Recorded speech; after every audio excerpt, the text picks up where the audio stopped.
Hello, I'm Dr. Shannon Farrell, and I'm the leader of the project entitled Mental Health Issues for Farmers, Their Families, and Their Communities. And while that may be a long title, our goal is simple. We just want to provide you with the resources that you need to improve your mental well-being. This project wouldn't have been possible without funding provided by USDA NEFA through the Southern Risk Management Education Center, and we're very grateful for their support.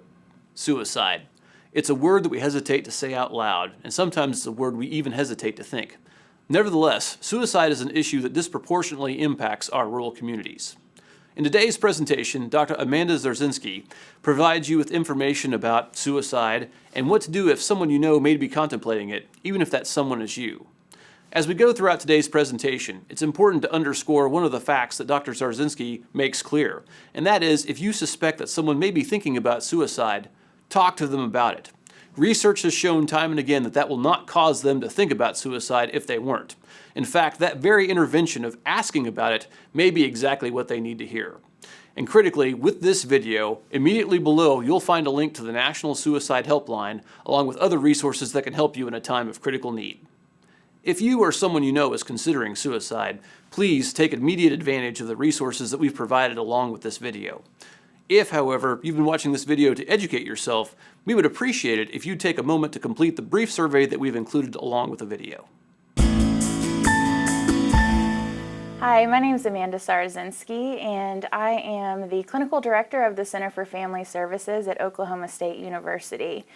I've been asked to present to you about suicide awareness and prevention in the farming community.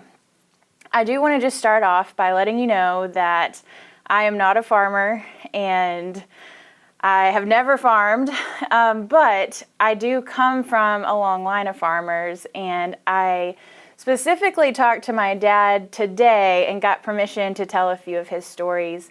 My dad was a farmer his whole life up until I was probably around 10 years old. He actually went back to school and became a CPA, and then he's been in the ag lending business for over 25 years. So I have my toes kind of dipped in that area, and I'm really proud that my dad can be a representative of the farming community, as well as my grandparents who farmed for almost 50 years.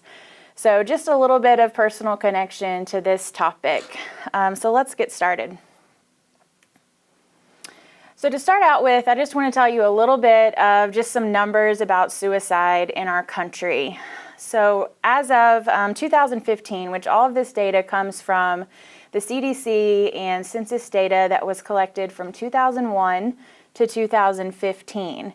And so from that data, we found that suicide is in the top 10 leading causes of death in the United States. In those deaths, we know that there are 4 to 5 times more males than females that complete suicide. We also know that over the course of those 15 years or so, that white folks and American Native populations, those numbers really have gone up, more so than Hispanic or African American populations. We've also seen that the numbers have really gone up for rural areas, hence why we're having this presentation, right? We want to make those numbers go back down. So we've seen more numbers of suicide in rural areas versus the metropolitan cities. We've also seen from the data that the highest rates of suicide are among those that are aged 35 to 64, and that's males or females, but that age range of 35 to 64. And then most often, the mechanism that's used to complete a suicide are firearms. So how does that happen? Let's talk a little bit about farm culture and stress. I know I'm probably preaching to the choir here that you know all about what makes you stressed out and all about your culture, but just for the sake of review, for maybe those that are watching this to be helping the farming community, let's go over some things that really create farm culture. First and foremost, the thing that comes to my mind and what we know from the literature is that in this business, everything, for the most part, not everything, but a lot of things are out of your control. And so anything that can really inhibit your business, your farm, your practice, like weather, disease, pests, the market, all these things. We know that a lot of stress came from the Great Recession in 2008. So all of these things make farming really difficult because you can't control a lot of that and a lot of what's happening. And so you're just left kind of to react and respond to the best of your ability. Another aspect is that often in farming culture, there is an isolation factor, and that could be just geographically because you're out in the country, right? Like you're out on the farm, out on your land, which is going to be away at times from other people. And then that could also be, that could also cause some social isolation, not just geographical as well, when you're just far away from those, maybe a community or a town. Another aspect of farm culture that can sometimes lead to stress is that farmers tend to be self-reliant, independent, and really unlikely to ask for help. I asked my dad if he had any stories about this one, and he talked to me about when he was 22 years old. So he grew up farming his whole life. In fact, I've always heard stories that by the age of 7, he was chewing tobacco and driving a tractor. And, I think my grandpa probably confirmed that story a few times over the years. But at the age of 22, my grandparents were under a huge amount of stress because the bank was threatening to take away, well, not just threatening, they were at the point where they had to take away the farm and the homestead. And because it was a local bank who knew my family, they went to my dad and said, I know this is going to be hard on your parents, so we'd like for you to tell them and let them know. And so along with this, just kind of getting back to this point, my grandparents were so self-reliant. They didn't ask for help. They didn't want, to let anyone know that they were struggling. And it came down to the fact that they had to actually change their whole lifestyle. And so my dad was able to be an awesome son and step in and talk to my grandparents and talk to the bank and actually help them keep their homestead for a while as they made that transition out of farming culture and then moving into town. So that was a really tough story and a time when my dad really was able to kind of step in and help my grandparents in a time that they needed him most. So with that, we see that in farmers, there's this bootstrap mentality, right? Like we're just going to tough it out. And oftentimes that means putting your own health as a lower priority on the list. Your animals, your crops, your family, your land, all that stuff might come before your own health, whether that's mental health, physical health, any of that. Another aspect of farm culture and stress is that you are probably having to pay for your own out-of-pocket health insurance, which is really expensive. But also, it might just not be as big of a priority at times, which, just looking at how that could be a stress factor on your family. Next, we have some privacy concerns. So just really, I think it ties in nicely to that bootstraps mentality. Not only do we not want to ask for help, but we want to kind of keep it to ourselves. We want to keep it in the family. We don't want to advertise, what's going on. And like I said at the beginning, I did get permission from my dad to share that story about his family. So I was aware of those privacy concerns there. And then lastly, there may just be a shortage of mental health professionals or any kind of health professionals in rural communities. And so that can cause some stress and just be a part of farm culture that may contribute to bigger stress. And what I'm getting at is not just stress, but may lead to risk factors for suicide. So I've got 2 slides about stress. The first one is more just kind of some warning signs that some stress really may be creeping in and getting to be a problem. And then the second one is more about some chronic, prolonged stress and what that might look like. So let's start with the warning signs of stress. So some of the things you might see in the farming community if they're really starting to get stressed out is some change in routines. We know that farmers have a routine. They get up at the crack of dawn, maybe even before that, and start doing all the things that they need to do to keep their livelihood going. So that routine might start to look a little bit different. There might be a decline in caring for some of the domestic animals like dogs and cats around the property. There may be more illness happening. And we know that from lots of studies that your physical health is directly related and tied to your mental health. So if you're starting to feel pretty stressed out emotionally and mentally, then your body's going to start to take a toll as well. So having more illness. We may also see an increase in farm accidents due to stress. Less focus, more things on your mind may lead to some accidents. Another warning sign of stress is that there may be a decline in the appearance of the farmstead. As you can see, I've got a picture on this property of an old worn down building, an outbuilding of some kind. And so we may see that there's a decline in the farmstead just because that tends to get lower on the priority list if you're not feeling too well. We also might see signs of stress in children. I'm sure those of you that have kids know that they can sense anything that you're going through. So if you're stressed, they're probably going to start to exhibit signs of stress as well.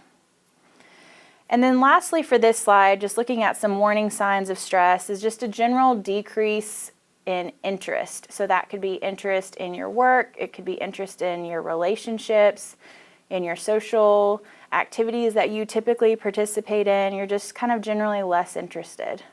And that could be a sign that you're starting to get pretty stressed out. And then continuing with signs of stress, these are some signs of chronic prolonged stress. And so by chronic, what we mean by that is that it's going over a long amount of time. It's just chronic. It's like you just can't get past feeling stressed out. It's maybe even been going on for years. And so if that's happening, then you might see some of these symptoms, which are, again, those physical aches and illnesses, specifically ulcers, headaches, and then being sick. I know for a fact both of my grandparents had ulcers, and then my dad had ulcers, and then I'm not even a farmer, and somehow I inherited ulcers. Thank you very much, Dad. But that can be a sign of prolonged stress. Another sign of chronic stress is just general irritability and bitterness, just kind of being in a bad mood all the time. Your family might feel like they are a little on eggshells, like they don't want to approach you because you're just not in a very good mood. Another thing is just depression and sadness. So just feeling low, feeling fatigued, like you don't want to get out of bed in the morning. That could be a sign of chronic stress. And then take that irritability and bitterness and then go a step further, and it could lead to anger. And I want to just say it's okay to feel angry, especially if things are happening outside of your control.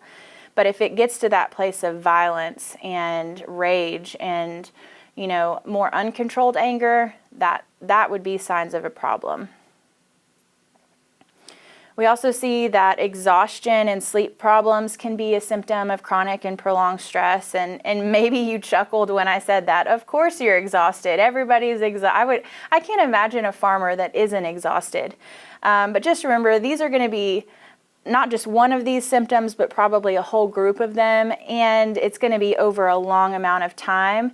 And so bad that it's probably interrupting your daily functioning. So kind of keep that in mind, that if you have one of these things, it's not the end of the world, but it is something that you should be mindful of and start taking care of yourself to maybe fix that.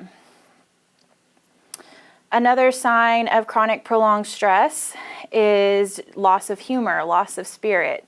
And I know if any of you are like my grandparents or my dad, that sense of humor, being able to joke around on the farm is really what kind of kept their spirits high when times were bad. So if you're starting to see a loss of humor, a loss of spirit, kind of not feeling like yourself, or even when things are good, then that could be a sign of chronic stress.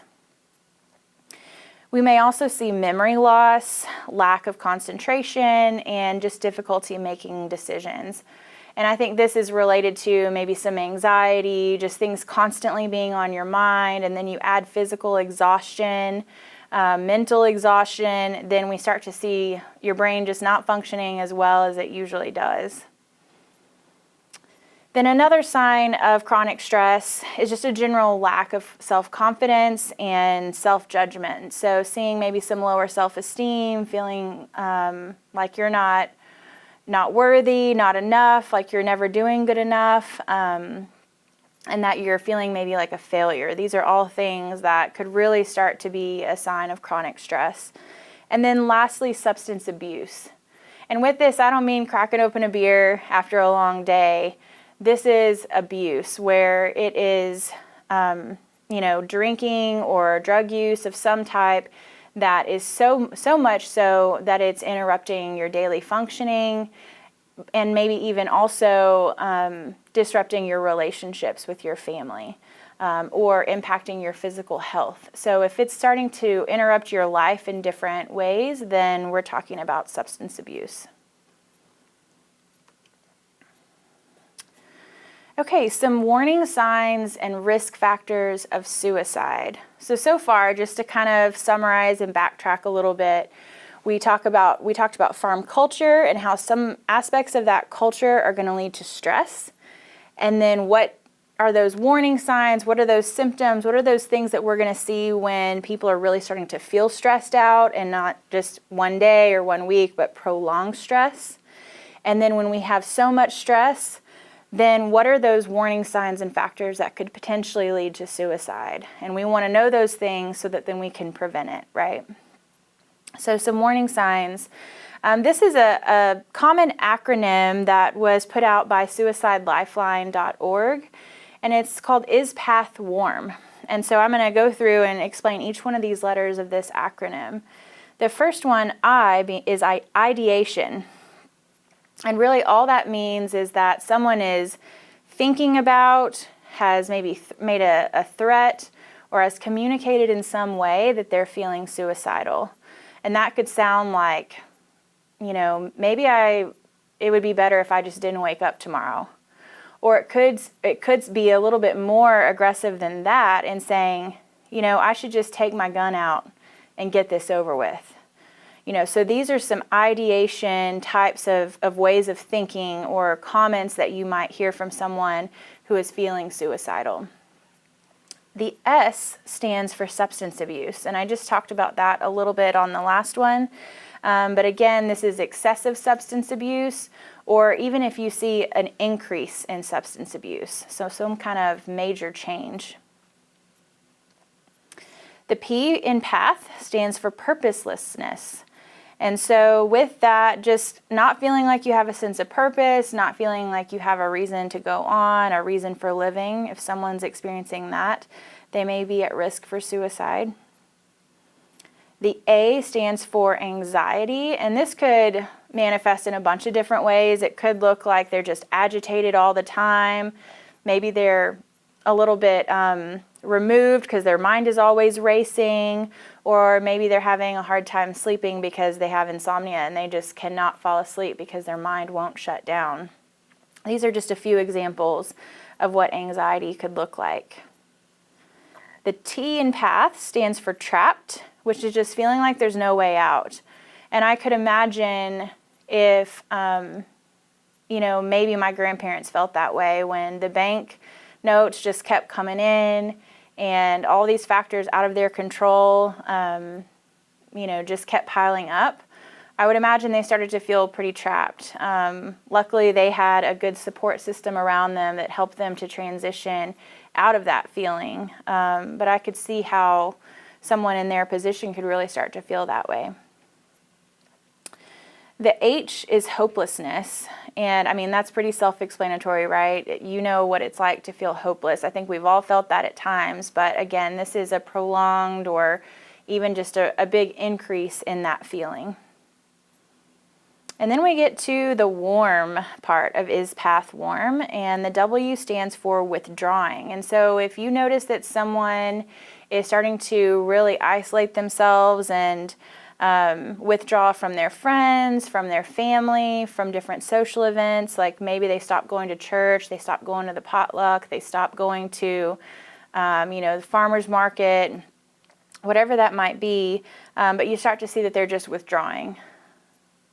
The A in warm stands for anger. And I mentioned this a little bit before, but this is uncontrolled anger. So again, it's okay to feel angry, but this, when we're talking about risk factors and warning signs of suicide, is really more related to an uncontrolled feeling of anger. So we're seeing more rage, maybe some revenge-seeking behaviors and things like that. Then the R stands for recklessness. So this is if someone starts engaging in risky behaviors, they're not really thinking through things, maybe having some impulsive thoughts and things that they're doing, then this recklessness can be really dangerous if you have a number of these other factors going on at the same time. And then the M stands for mood changes. And you notice on the slide it says dramatic mood changes. So just because someone's really sad one day doesn't necessarily mean that it's a warning sign. But what we could see is, and actually I'll just tell a quick story. I had a client years ago who was very depressed for a long time. And then for a couple weeks, he actually just was kind of magically happy. It's like he had just snapped out of his depression and his mood was just very bright and cheery. And it was that dramatic mood change that actually was a warning sign that he was preparing to commit suicide. Because sometimes, I think we often think that if a warning sign of suicide is that someone is going to be just really dive down and be really low. Well, sometimes if someone's already been contemplating suicide and then they make that plan and they're ready to go through with that plan, it actually lifts their spirits because they feel like, they're going to finally get some relief of some sort. So sometimes a warning sign might be that they're actually in a great mood out of the blue. So just be mindful of that this is any kind of dramatic mood change. So just to refresh on all of those, is path warm? And so just try to remember that acronym. I know that especially after supervising and having a couple clients in the past that have completed suicide, this is one of those things that I try to just burn into my brain so that I'm aware of all the warning signs and factors that could potentially lead someone to commit suicide. Some other risk factors to keep in mind is that males, I mentioned this earlier, but males tend to complete suicide more often, and women tend to attempt suicide more often. And this is because males tend to choose more lethal means. So just be aware that that could be a factor. And along with that, especially in the farming community, access to firearms combined with all of these other factors that we've been discussing could be a risk factor. Being isolated geographically, reducing their activity, physical problems, those are all things that we've talked about already as signs of stress. And then a previous suicide attempt. That is one of the biggest risk factors for a completed suicide, is that someone has attempted before. So just be mindful if you know that someone has already attempted in the past and then you're starting to see some of these warning signs, it's time to get them some help if they're not getting help already. And then the last couple things in terms of risk factors are a feeling of failure and then having a specific suicidal plan. So if someone has a plan and then you combine it with some of these other things, then that's something to be mindful of, again, to get them some help. So what do you do? So you kind of learned all about stress and how that can manifest and what that looks like in yourself or maybe your friends or family members. We know some warning signs of suicide. So what do you do if you see these things? Well, the Suicide Prevention Lifeline has broken it down into 3 key things, and that's to ask, listen, and act. And first of all, I just want to say, I think there's a myth out there that if we talk to someone about suicide, that it's going to put that idea into their mind. That's not true at all. We actually know from tons of data and tons of research that talking about suicide with someone who is feeling suicidal can actually prevent them from going through with it. So it's better to bring it out into the open, as uncomfortable as it might be, and talk about it. And you might be that one who listens and puts it out there, and then someone can kind of just go, oh, I'm so glad I could finally say that out loud. So don't be afraid to bring it up if you're worried. It's better to ask or talk about it and then it be nothing, and then you go about your day, than to not say anything.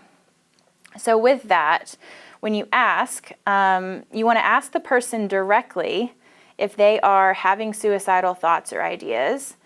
And then the second thing is ask them if they have a plan. So we know that that's a risk factor, right? So do you have a plan, a specific plan? And then 3, do they have access to the lethal means to go through with that plan? So 3 things. Are you feeling suicidal? Do you have a plan? And do you have access to go through with your plan? Those are really 3 important questions to ask if you think that someone might be suicidal. And then for listen, you want to listen for all those red flags that we've talked about on the last couple slides. So thinking about those is path warm factors and looking for anything that might lead to suicidal behavior. And then act. So you've done all these things, you've asked someone else how they're feeling, if they have a plan, and if they have access to lethal means. You're listening, being a good listening ear for them. And if you think that someone might harm him or herself, do not leave them alone. You say, I'm going to get you some help. I'm going to get some help right now. And hopefully you have a phone with you. If not, get one nearby. And you can call 911 or your local police and tell them what's going on. You can also call the National Suicide Prevention Lifeline, and I've got the number there on the slide. But that is also an acronym in case you need to try to remember that. It's 1-800-273-TALK. You could also text the word HOME to 741-741 to connect someone with a crisis counselor, and that's 24/7. And then if you are maybe a farmer who is feeling stressed out, might be feeling suicidal, but not to that point where you have a plan or you're ready to go through with that plan. Maybe you're just feeling really stressed out and you would like to talk to someone who understands. Then you can call the farmer hotline with Farm Aid at 1-800-FARM-AID. But just so you know, those phone lines are only open Monday through Friday, 9 a.m. to 5 p.m. Eastern. So those are a few specific resources that you can call. But if you can't remember anything else, just call 911. Call someone and get help if you think that someone is in danger. So I just want to thank you for taking the time to learn more about how you can help the farming community. I hope this has been helpful for you and that you'll remember some of these signs of stress and risk factors for suicide and hopefully save a life. Thanks.